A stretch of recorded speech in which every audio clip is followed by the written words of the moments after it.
So it's a great example because, again, this was a property that did not create any passive income. There was no income on a monthly basis that you're putting in your pocket, but it was a break-even property that had amazing benefits because of the ownership model. Yeah. And so obviously you have to have money to get in the game. But if you're going to make this a serious strategy and you have the capital to do it, you should absolutely buy properties, even if they're break-even.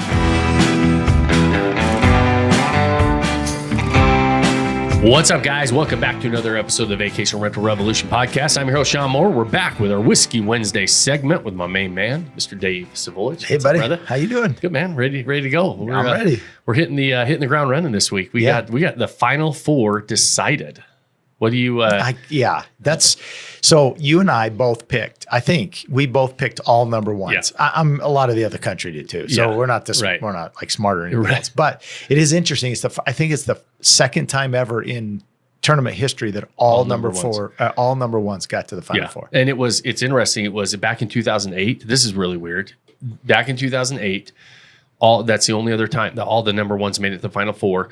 It was also the final four was also going to was hosted in San Antonio, which this year it's in San Antonio, and it was on the exact same dates, like April 5th and 6th or whatever the dates are for the final four. Yeah. Exact same dates. San Antonio happened again. So deja vu. That's crazy. The interesting about this year is, and I know in the past you think they're number one seeds, and it's always a question whether.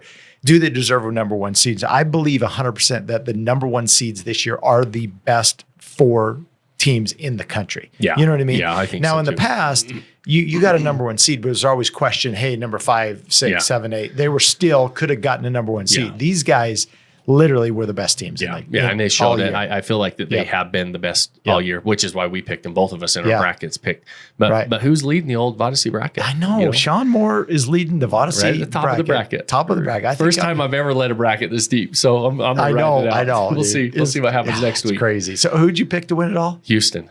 I got Houston and Florida in the championship game, and I got Houston beating it. So we'll see. I'll tell you, I haven't watched Duke pretty much all year. They're dang good. They are good. I mean, they are really good. I felt like that they were maybe the worst of the number ones. I don't think that anymore watching them. Like I feel like they're a force to be. All four of those teams are forces to be reckoned with. Of all the years, I think I'm most excited about watching the games because I think I watched more college basketball this year. So I feel like I know the teams all really well and watched them all year. So it's fun to watch teams that like not personally, but the players. You're like, oh, wow. So it's pretty fun. Well, you have to do that every year now because they don't stick around long. No, exactly. They're 1 year and they move on somewhere else. Exactly. So, okay, well, we'll dive in. So we're changing up Whiskey Wednesday a little bit, right? So those of you that are listening, we've been diving into a lot of trending topics, hot topics, everything else, answering your questions. And we want to get back into talking about what we feel like we're qualified to talk about, which is a lot diving deeper into specific topics in investing, short-term rentals, that kind of stuff. And so today, what do we have on the agenda? What are we diving into? We got a couple questions. Obviously, we got really good questions from our community and the folks that are listeners. We'll dive into those at the end. But at first, we want to really talk about a topic that comes up a lot within short-term rentals and what we are really passionate about, and it's the ownership model. Yeah. And there's a lot of different strategies out there of, what do you teach and how do you teach and how do you get in the game and so forth. So for us, we teach the ownership model. So I want to dive into, why we teach the ownership model, but also take a look at what other options are out there and other models that people teach and really dive into some of the pros and cons and take a deep dive, not just kind of a surface level. Let's really talk why that's so important. Love it. Love it.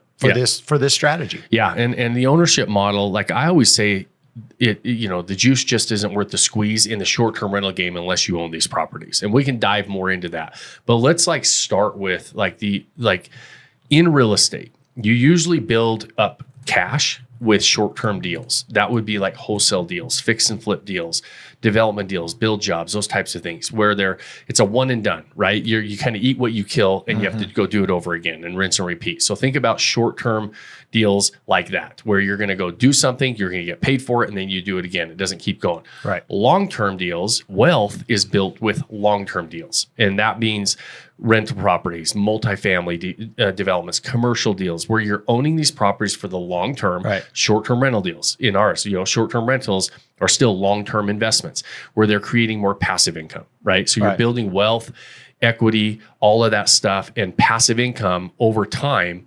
And that's how you build wealth. So they always say you build cash with short-term deals, you build wealth with long-term deals. Right. So when we talk about kind of different options, well, there's a lot of ways to get into real estate. And in our world, in short-term rentals, there are a lot of people who talk about arbitrage, co-hosting. It's like, hey, you can get into this game and you don't even have to own these properties, right? That's just, in my opinion, and really just looking at it, if you break down the deal, you're just a glorified management company, right? You're a management partner on the deal.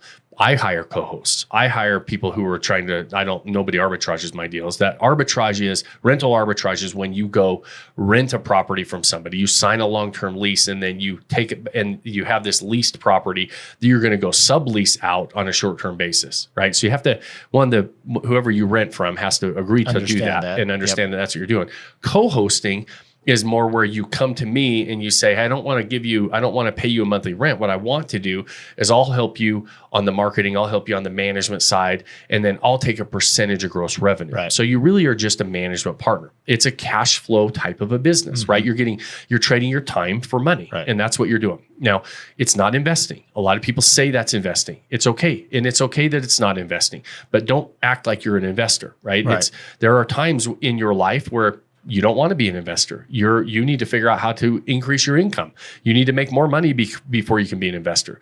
And so the ownership is saying, I'm going to go purchase these properties. I'm actually going to own these properties for the long term. And then I'm going to start to figure out how to make cash flow and note pay down and appreciation and tax advantages and all those different things that I just mentioned are not available outside of the cash flow to somebody who is rental arbitrage or who is co-hosting. Right? Makes sense? Yep. Yeah. And just to clarify, we at Vodyssey, we stay in our swim lanes. We teach the ownership model.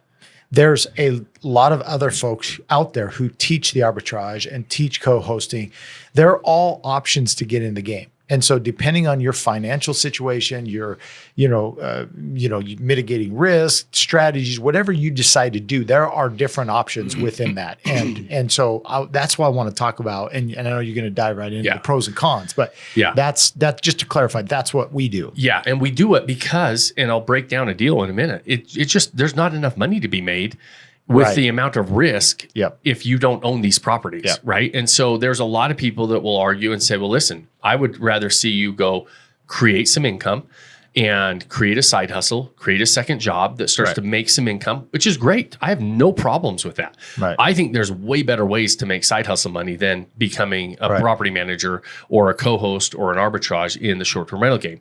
The reason for that is because there's things that have to happen in order for you to succeed at short-term rentals, especially nowadays, because if you don't, people like us will absolutely crush you in the market. And what it is you have to have a good property in a good area. Okay, you have to have it set up to create a unique experience and deliver a unique experience to your target audience. And you have to understand marketing and how to articulate that. All three of those things take money. And so if you're going to rental arbitrage, right? And the argument is, if I'm going to rental arbitrage or I'm going to co-host, I can get into this game with a lot less money. Well, on the surface, that's 100% true because you don't have any acquisition costs, right? There's a lot of money to acquire a property with down payments, monthly payments, financing, all those different things. So you don't have that upfront cost.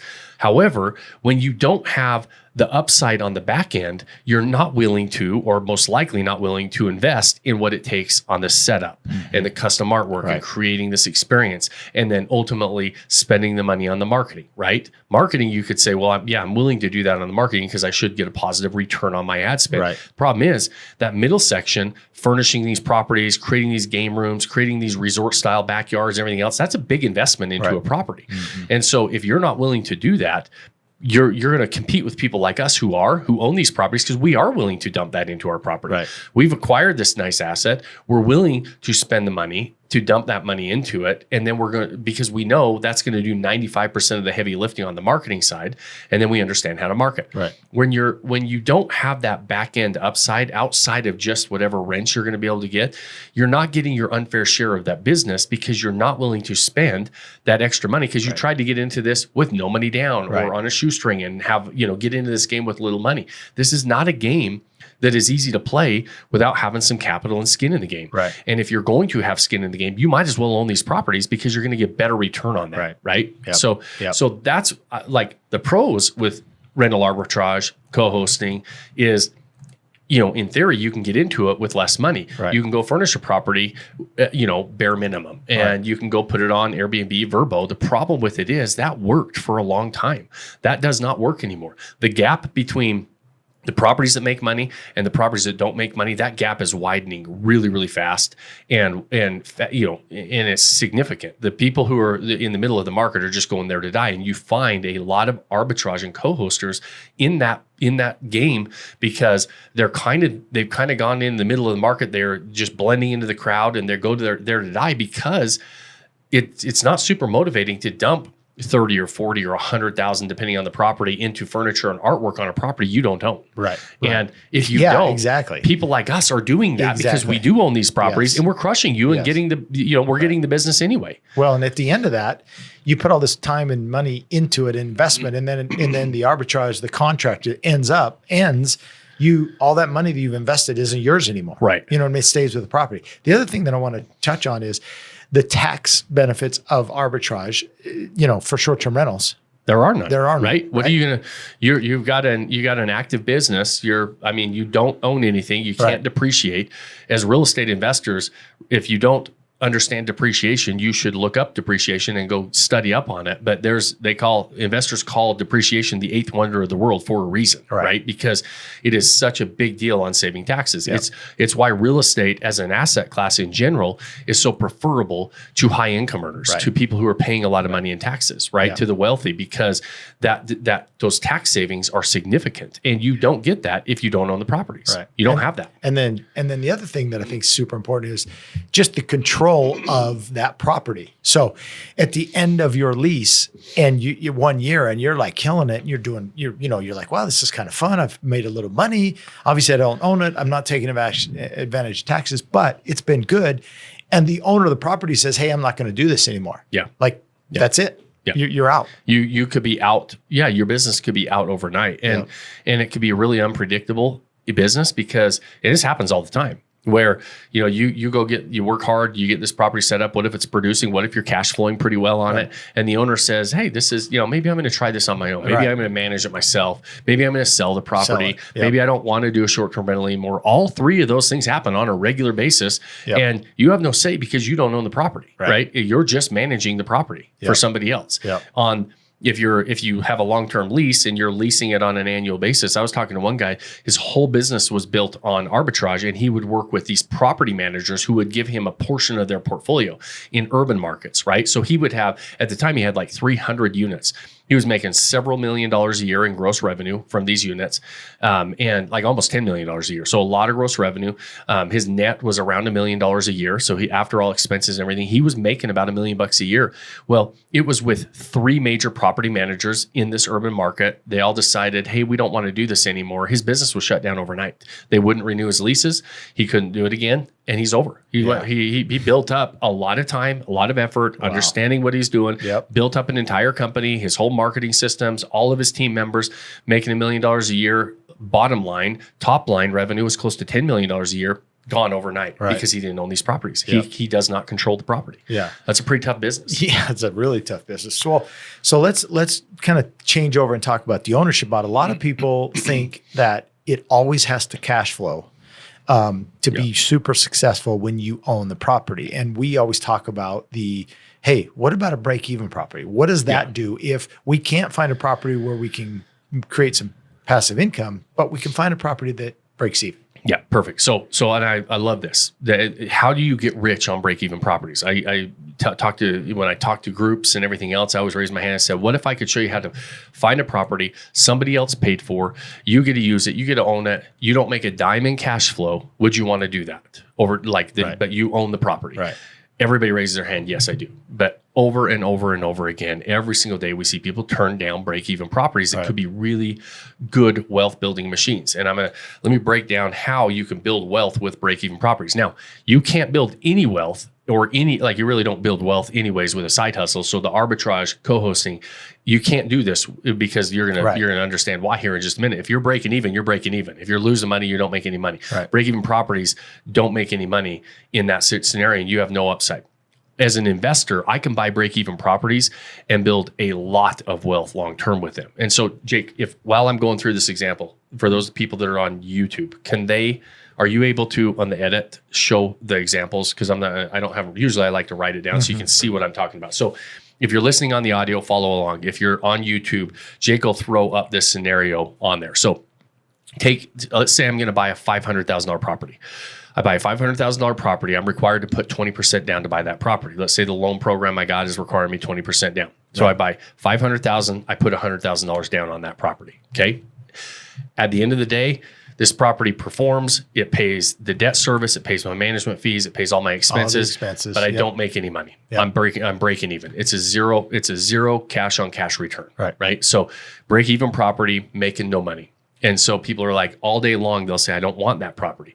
And I say, you got to look at it, because quality assets in quality areas are really good for your wealth building journey long term. And so let's say this property, if you look back in real estate in the last 40 years, real estate goes up in value by 5%. It's you can pretty much bank on, over a long enough time horizon, a 5% appreciation rate. Right. They're going to have years that you're better than that, worse than that, but over time, just plan on 5%. Now, with short-term rentals, we actually buy in quality areas, quality assets in areas that are a little bit higher appreciation on average, but we'll just take the industry average as far as single family homes across the board, right? But normally we're averaging about 8%, but let's say we just stick at 5%. Well, that property goes up by 5% every single year. It goes up $25,000 every year. Right. So I just got a 25% return on my money, right?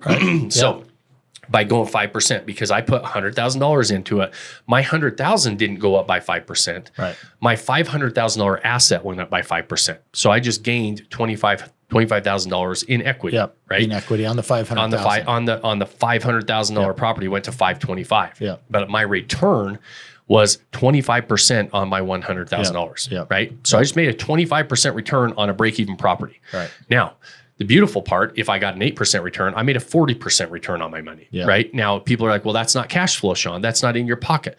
Well, people say no to real estate all the time and put money in 401ks, and they put money in the stock market, and they put money in these other places that are going up 8% a year, because they're saying, well, real stocks are going up 8%. Real estate only goes up 5%. I'm going to put it in stocks. Well, there's no leverage with stocks.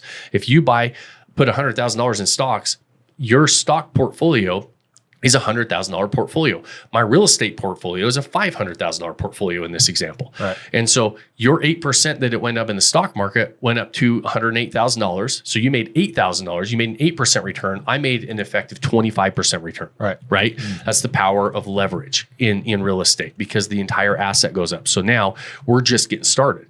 If I say, because most stocks are not paying dividends of 8% every single year, right? So your stocks, your 401k, all that's not cash flowing either. So you got to take that out of the equation. This property now is going up 5% a year. Just going up that, a 25% return on your money every single time you buy an asset, pretty good. Mm-hmm. Now, what if we just talked about depreciation? What if I say, hey, listen, I'm going to actually depreciate this property. I'm going to start saving on taxes. Right now, it's likely in the conversations, maybe by the time you're listening to this, that the bonus depreciation is coming back into the real estate world. Bonus depreciation means that I can take that entire property and depreciate the amount of the property that I'm allowed to depreciate and take 100% write-off against my taxes. So in this scenario, short-term rentals have what's called a short-term rental loophole. And if they have an average lease length of less than 7 days, It allows us to materially participate in the property and qualify to take these depreciable write-offs against our active income.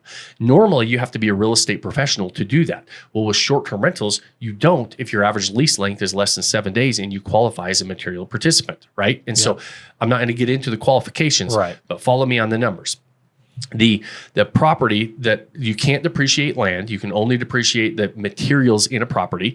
And so what you do is what is called a cost segregation. Let's assume, because it's a likely scenario that we can cost seg out about 20 to 25% of the property value, the acquisition value. It all depends on the land value in the area because you back that out. But let's say 20 to 25%. So if I depreciate that and I get a cost segregation for 25% of my $500,000, it's $125,000, right? So $125,000 is what I get as a cost segged write-off. That write-off is what I can take against my active income, and I just reduced my taxable income by $125,000. At a 39% tax bracket, or just say a 30% tax bracket at $125,000, you're reducing your taxes by $45,000. Is that right? Or do 125 times 0.3. Let's just say you're in a 30% tax bracket.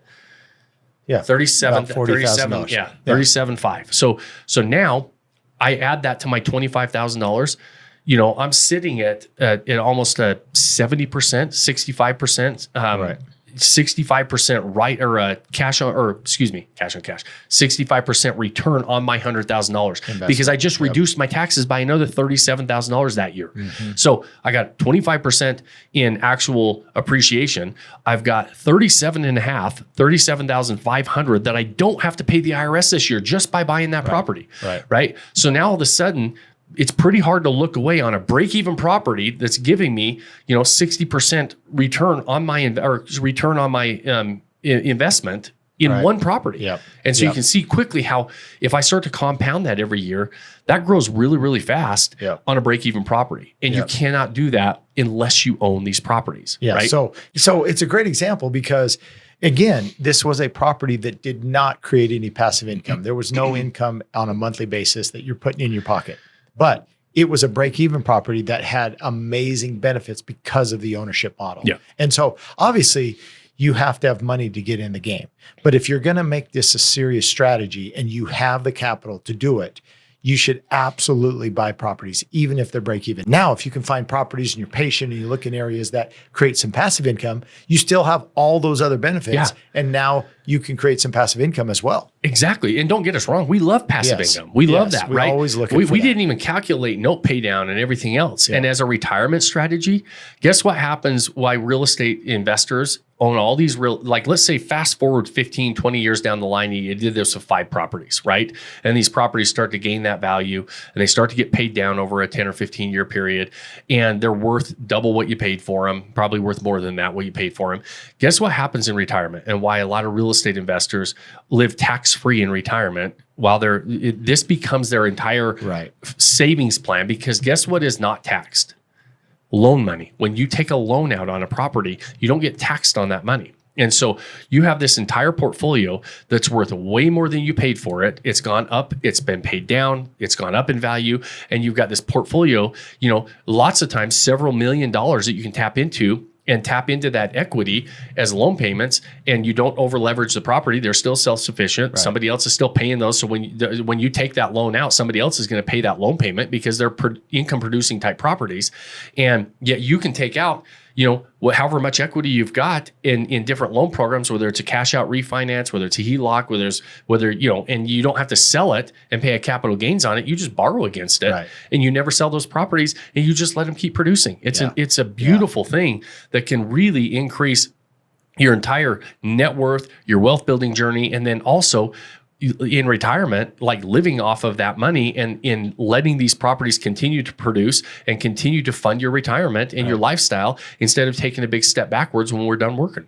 And so in a nutshell, it was a great description. I love the example, but it's really why we love the ownership model. And that's all we teach. There's a lot of people out there that teach a lot of different things, which is okay. And they may be right for some people, but the ownership model has so many more amazing benefits than the others, and that's why we do. Absolutely, we just stay in our lane, right? We've gotten really good at one thing, and we stay in our lane. We don't deviate. We're not trying to tell you a whole different program to sell a course, right? We're saying, well, hey, listen, this is what we do. If you like this road, we're pretty good at it. We can show you how to work this road, but that's why we love it, because we see the long-term benefits of owning properties far exceed the short-term benefits of trying to create a little side hustle. I just truly believe, especially in short-term rentals, there's better side hustles, better businesses that you can get in, more things that you can do to make that are going to increase your income better than trying to build an arbitrage portfolio or a co-hosting portfolio, unless you really want to own a management company. Right. Well, and I think that's good too, is we talk to a lot of people. What we do isn't a side hustle. What we do is a real estate strategy to create wealth. And so if you want to go down that path, we're the right fit for you. If you're looking for a side hustle, there are a lot of other options out there that you might want to consider, because this is a lot of commitment, making it a priority. There's effort and time, hard work, money, but we know it can be, the benefits are amazing. So totally. Yeah. Awesome. All right, let's jump into a couple questions. Awesome. So we had a member, one of our members actually asked this question, and he said, hey, I'm just learning, trying to figure this out. And, my brother actually is curious and interested in real estate, and I'm trying to help him, but I don't feel like I have all the answers. So I'm posing this question. So his brother is considering, buying a property, living in it for 2 years, and then kind of flipping it, and then buying another property and kind of doing the same thing. So kind of rinse and repeat and so forth. And he's saying, hey, is that okay strategy, or is it better to buy it and stay in it less time and use 1031 to kind of, take advantage of maybe not paying as much taxes and so forth? So what's your suggestion on that? Is that a good strategy, or is the 1031 a good strategy? Yeah, it's a good question. And now both can be a good strategy. And now one is a little more accelerated. The other one's a little bit slower, but you're trying to, so the brother's strategy of saying, hey, I'm going to live in the property. I'm going to buy this property. I maybe fix it up, whatever. I'm going to live in it for 2 years, and then I'm going to do it again. I'm going to sell it, and I'm going to roll it into another property, and we're going to do it again every 2 years. So you're rinse and repeating. And if he's saying, hey, listen, that's a big hassle. Once you have kids, you might not want to do that. Like if you can move every 2 years, great.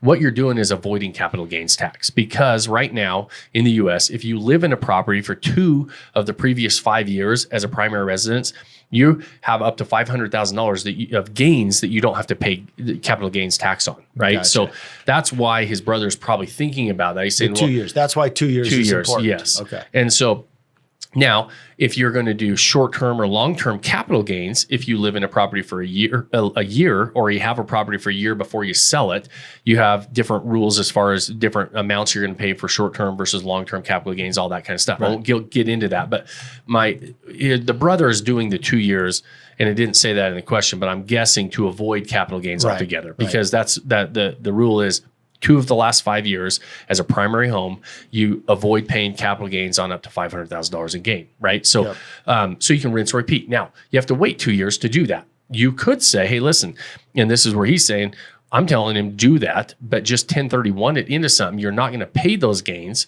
up front. You just have to roll it back into another property and continue to do it, right? And so in those scenarios, you could maybe roll it a couple more times quicker and do more properties. And maybe arguably, if the velocity of the properties you were buying and selling was high enough, it's going to, even if you were paying capital gains, it's mitigating that, and you're actually able to make more money doing that anyways. Right, so, and if you're just going to 1031, it's going to sit there anyways, tax-free until you ultimately sell the assets, right? There are a little bit of a timeline on a 1031 and so there's challenges for sure, and stuff like that, but both to consider. So I think both strategies will be considered, but it's more of what strategy works for you the best, right? And if you really are living in the properties, sometimes living in it for a couple of years is nicer, because you're not moving all the time, right? Yeah. And so if you have a family, and exactly, it kind of is hard. I had a cousin that just stayed in so many houses, and I thought, man, that's crazy. Move your family all the time, but he's obviously made good money, and it's a strategy that they've kind of committed to, and they're doing it. So Teresa and I before we had our kids. So we were married for 8 years before we had Wyatt and Grace, and we lived in 17 different homes. Wow. So we moved a lot. We did this, but we were paying capital gains on them, but we would buy them, move into them, sell them, kind of stage them, sell them. We just keep doing it. It was no big deal. It was Teresa and I. It was kind of what we did for our work. We were fixing and flipping houses. That's what we did. Since we've had our kids, and they're about to turn 14 in a couple months, we've lived in 3 homes. 3 homes, yeah. 3 homes. Yeah. So for us, that put the brakes on that. Wanting to move all the time. Right. Changes your perspective a little bit. And, So it's way more like, and so I think you got to look at your family situation, your living situation, see if you want to really move that often. But if the 2-year rule works, that might be something to consider because you're going to avoid that capital gains. Cool. Yeah. All right. We have members in our group that, and a lot of people consider buying a short-term rental outside of the U.S. Yeah. They have places they want to visit, whether it's the Caribbean, whether it's Europe, and they're like, wow, I'd really love to move there. Our program, it works for properties inside the U.S. or outside of the U.S. There's some things to consider, but it's the same creating experience, the property manager, and so forth. But the question is, what about tax advantages? Do you have any tax advantages from a U.S. perspective on your personal or business taxes if you buy a property outside of the U.S.? It's a great question, and not one that I know the for sure answer, right? So my understanding is, and this comes with a big asterisk, so those of you listening, my understanding is you can't bonus depreciate, all those different things on properties outside of the U.S. That's my understanding too, but we need to look at that because I'm not exactly sure. My understanding is you cannot do that on properties outside the U.S. And so that would be a huge advantage to buying domestic properties, right? Yeah. And so there's other, we always say the fundamentals to succeed in the short-term rental game are universal. Doesn't matter whether you're in the U.S. or outside the U.S. You have to have nice property in a nice location. It's got to be set up to create a unique experience for a target audience, and you better understand how to market that property and articulate it. Marketing is universal. Experience, universal. Nice properties, pretty universal. The big 2 differences, if you really are considering, 1, find that the answer to the question about the taxes, right? And 2 is your owners. What are your ownership rights as a non-citizen of whatever country you're going to buy? Yeah. We assume that everybody has great property rights a lot of times, like we do in the U.S. They don't, and so you may not have really favorable property ownership rights as a non-citizen of that country. So you need to look at that on the front end. And then the second thing that's different is the finance options. Most of the time, we have really, really favorable finance options here in the U.S., and many other countries don't even have close to the same type of finance options that we have. And so many of them are cash-only purchases. So you might find, beachfront property somewhere, and you're like, man, in the U.S., I'm going to be paying a couple $1 million for this beachfront property, and I can go buy $500,000 beachfront property somewhere else. Well, you're paying cash for it and you don't have good ownership rights. Is it a risk you want to take? So double check those 2 things on the front end, your property ownership rights and your finance options.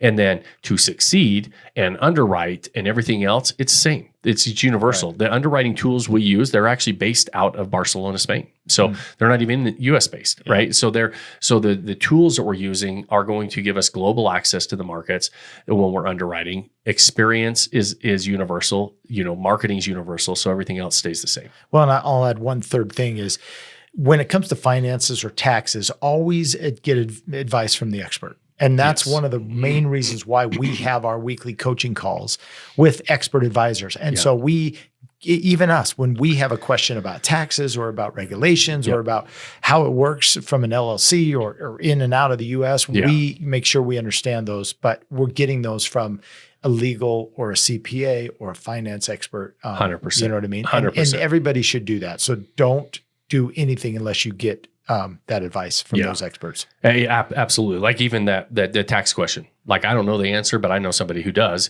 who hosts a Thursday call every single month or every single week within our group, right? So we'll just go to the experts. Those of you listening that aren't part of the Vodyssey family, you've got to find those experts as well that you can go ask those questions, because you can find a lot of stuff online, but you want to, when you're really executing something, you find somebody who's doing what you want to do, has done it before, they know where the answers are, and they can give you good advice based on your situation.